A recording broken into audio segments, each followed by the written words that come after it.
GP rating करने के बाद में सबसे ज्यादा सैलरी किस रैंक पर मिलती है और सबसे कम सैलरी किस रैंक पर मिलती है, आइए हम लोग देखते हैं। जीपी रेटिंग करने के बाद में आपको दो ऑप्शन मिलते हैं, या तो आप इंजन डिपार्टमेंट में जाइए या तो आप डेक डिपार्टमेंट में आइए। इंजन डिपार्टमेंट की हम लोग पहले बात कर लेते हैं। इंजन डिपार्टमेंट में सबसे ऊपर आते हैं फिटर।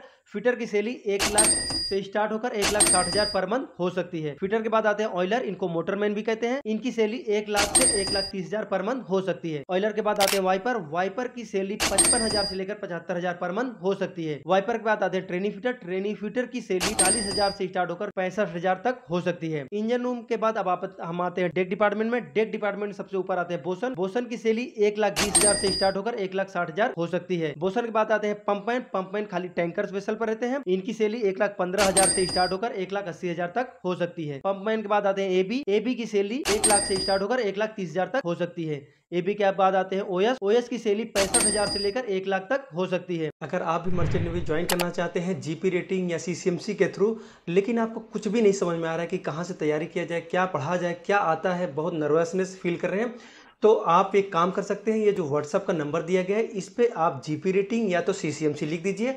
हमारी टीम आपको पिछले कुछ सालों को क्वेश्चन पेपर और इंटरव्यू में क्या पूछे जाते हैं उसका विद आंसर के साथ में आपको शेयर कर देगी और डिटेल बता देगी, आपको गाइड कर देगी क्या पढ़ना है, कैसे पढ़ना है और अपना सिलेक्शन कैसे पक्का करना है।